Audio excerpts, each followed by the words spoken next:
Yo, the Never Hero is about to get real. Check this out.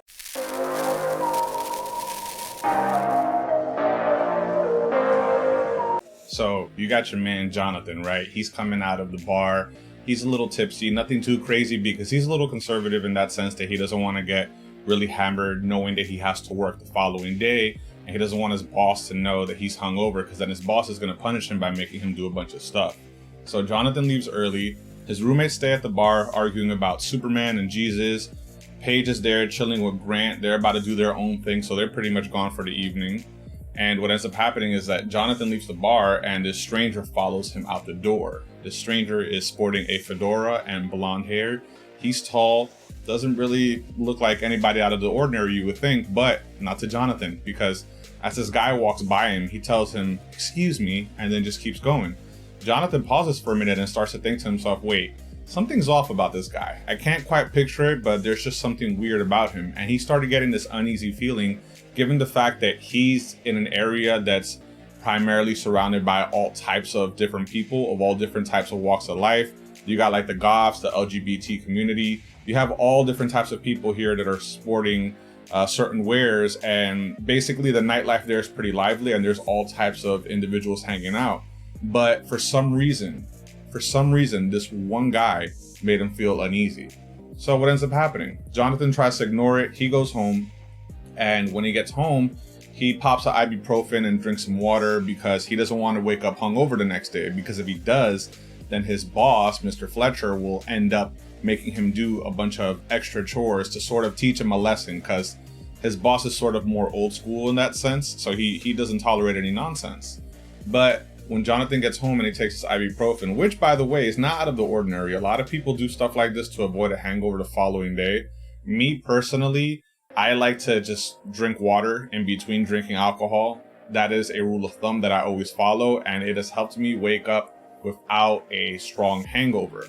But to each their own. I personally don't like taking pills while I've been drinking, but if it works, it works, right? What can we do? But anyway, enough about me. Let's get back to the chapter. We are on chapter 4, by the way.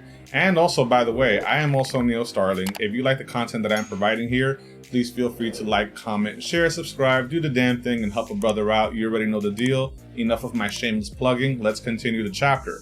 So after Jonathan takes this ibuprofen, he starts to hear a strange sound in his house. And in his mind now, he's thinking to himself, wait, something is really off. I don't know if I'm just drunk, but I could have sworn I heard a noise. He calls himself Tibbs and tells himself to calm down and not take it so seriously. So now he identified himself as Tibbs, as in not taking himself too serious, but it's also used to refer to him in a condescending way by his roommates. So now we have multiple meanings for what his name is referred to. He thinks he hears a noise, so he reaches for a closet and he grabs a aluminum baseball bat. Because why the heck not, right? I mean, it's a good form of protection. You never really know what's going on. Now, be mindful. It's not that he's necessarily being paranoid, but you have to keep in mind that if you live with a bunch of roommates and you know that nobody's home, you just got home from a long night of drinking, and you hear a weird sound in your house, you might feel the same way. It will have a sort of psychological effect on you. And if you do have a bat or a knife or something around you that you can grab, you're gonna do it because you never know what's going on. You don't know who's there. And that's the dread that Jonathan is feeling right now. So as he goes up, he starts looking around the house with his bat. He walks by his roommate's bedroom. He walks by Paige's room, Hayden and Colin, everybody. When he finally gets to his room, he sees the stranger. Yes, the stranger's in his room. On his bookshelf, the stranger is searching through his books, and he tells Jonathan, this is a little interesting, the type of books that you read, because you don't have anything here that relates to like superheroes. There's no comic books, nothing that a kid of college age would typically have in his collection. He seems to have like nonfiction and true crime stories, stuff that was written essentially like 50 years before his time. Now, Jonathan is like, whoa, wait a second. Like, who the hell are you? He doesn't even ask who he is. He just grabs the bat and he's afraid at this point because who the hell is this guy coming in here, right? So Jonathan tells him, like, stay right there. Don't come any closer. And the stranger sort of kind of ignores him. So as he gets a little closer, Jonathan gets his wits about him. He picks up the baseball bat and he swings it. The guy puts up his arm and blocks the baseball hit. Now, you would think typically that if you swing a bat at somebody and you strike their arm, you're going to melt their arm. You're going to turn it into mush because The human frame is but so sensitive and can only take so much of an impact before it's impacted in a serious way. But it does nothing. As a matter of fact, Jonathan gets hurt after hitting him with the bat because it felt like he was hitting like a bronze statue.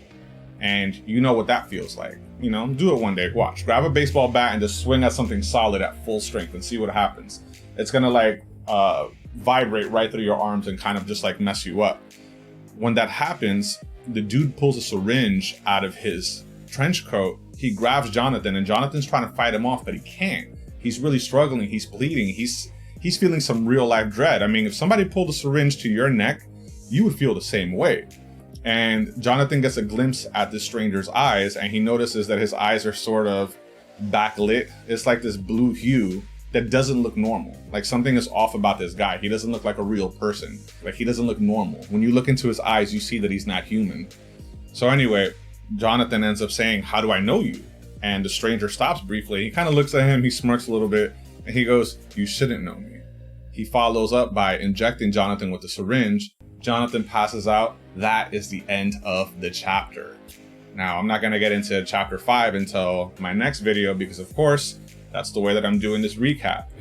So sorry for leaving you guys at a cliffhanger. But either way, we're going to continue doing this in the following video, which you can check out if you subscribe to the channel. So feel free to like, comment, share, subscribe, do the damn thing, help your boy Neo here, because I'm trying to grow this channel, I'm trying to grow this movement, I'm trying to grow this community, and I want to provide you guys with awesome content.